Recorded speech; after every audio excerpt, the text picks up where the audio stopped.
नमस्कार दोस्तों। अरविंद केजरीवाल जी ने मनीष सिसोदिया जी के लिए भारत रत्न की मांग की है और उन्होंने कहा है कि मनीष सिसोदिया जी बेस्ट शिक्षा मंत्री है। उन्होंने इसके लिए एक प्रूफ भी दिखाया। न्यूयॉर्क टाइम में छपा हुआ एक लेख, यह लेख सिर्फ न्यूयॉर्क टाइम में ही नहीं छपा था, यह खाड़ी देश के एक और अखबार में छपा था जिसमें दोनों का लेख मिलता जुलता था। साथियों, अरविंद केजरीवाल जी ने भारत रत्न मांगकर कहीं ना कहीं मनीष सिसोदिया जी के साथ बहुत नाइंसाफी की है, क्योंकि चूंकि मनीष सिसोदिया जी इंटरनेशनल अखबार में आए, मनीष सिसोदिया जी इंटरनेशनल अखबार में इनके बारे में छपा। मेरे ख्याल से साथियों, अरविंद केजरीवाल जी को इतनी छोटा अवार्ड मनीष सिसोदिया जी के लिए नहीं मांगना चाहिए था। अरविंद केजरीवाल जी मनीष सिसोदिया जी को कहीं ना कहीं कम आंक रहे हैं। मनीष सिसोदिया जी हकदार है इंटरनेशनल अवार्ड का।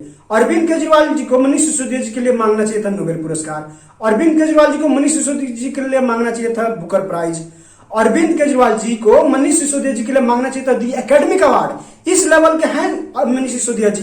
भारत रत्न तो ऐसे ऐसे नागरिकों को मिला है, जैसे सरदार वल्लभ भाई पटेल को मिला हो, सचिन तेंदुलकर को मिला हो, अटल बिहारी वाजपेयी जी को मिला हो, पंडित जवाहरलाल नेहरू जी को मिला हो। इस लेवल से मनीष सिसोदिया जी बहुत ऊपर है, इसलिए उन्हें इंटरनेशनल अवार्ड मिलना चाहिए। भारत रत्न तो छोटा मोटा अवार्ड है, इसके लिए मनीष सिसोदिया जी फिट नहीं बैठते मेरे ख्याल से। Manish Sisodia ji Booker prize, Nobel prize, academic award, बहुत सारे इंटरनेशनल अवार्ड के लिए फिट बैठते हैं। तो अरविंद केजरीवाल जी, मेरा निवेदन कि आप मनीष सिसोदिया जी को कम मत आंकिए। मनीष सिसोदिया जी ऐसे व्यक्ति हैं जिन पर सीबीआई यह जांच कर रही है कि इन्होंने दारू घोटाला की है, यानी इन्होंने शराब घोटाला की है, और उनके लिए इस समय, यानी सीबीआई जब जांच कर रही है उस समय, ऐसे टाइम पे भारत रत्न की मांग दिल्ली के मुख्यमंत्री जी कर रहे हैं। यह भी एक सोचनीय बात है।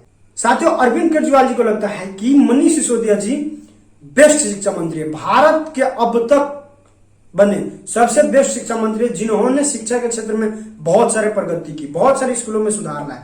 साथियों, सच्चाई दिल्ली की यह है कि आज भी दिल्ली की स्कूलों में अमीर घर के बच्चे सरकारी स्कूल में पढ़ने नहीं जाते हैं। चाहे दिल्ली हो, चाहे भारत के किसी भी देश के किसी भी कोने में हो, अमीर बच्चे कभी भी सरकारी स्कूल में नहीं पढ़ते। अगर सरकारी स्कूल की स्थिति इतनी अच्छी है, वहां पे पढ़ाई बढ़िया होती है, वहां पे शिक्षा अच्छी मिलती है, तो फिर क्यों दिल्ली के लोग अपने बच्चों के लिए प्राइवेट स्कूल में पैसा खर्च करते हैं? क्यों नहीं अपने बच्चों को सरकारी स्कूल में भेजते हैं? सच्चाई यहां तक ये है दोस्तों। आज भी दिल्ली के सरकारी स्कूलों में सिर्फ वही बच्चे पढ़ते हैं जिनके फैमिली की स्थिति, यानी जिनकी आर्थिक स्थिति दयनीय हो, वही सरकारी स्कूल पढ़ते, चाहे देश के किसी भी कोने में हो। साथियों, हम बात करते हैं न्यूयॉर्क टाइम के बारे में। न्यूयॉर्क टाइम एक ऐसा अखबार है जो करीब 20 से 22 साल पहले से लेकर आज तक कभी भी मोदी जी के खिलाफ ही पोस्ट लिखा है, कभी भी मोदी जी के पक्ष में एक भी लेख नहीं लिखा है। मेरे ख्याल से यह भी लेख या तो विज्ञापन के थ्रू लिखवाया गया है, या नरेंद्र मोदी को कम दिखाने के लिए, भारत की राजनीति में एक भूचाल लाने के लिए। अरविंद केजरीवाल जी विज्ञापन देने में बहुत ही तेज व्यक्ति हैं। इनके प्रचार प्रसार में बहुत ज्यादा पैसा खर्चा करते हैं। दिल्ली की एक सच्चाई ये भी, अरविंद केजरीवाल जी सत्ता में आने से पहले कहे थे कि दिल्ली को मैं लंदन बनाऊंगा, पेरिस बनाऊंगा, और आज दिल्ली की स्थिति क्या है? क्या लंदन बना है? क्या पेरिस बनना है?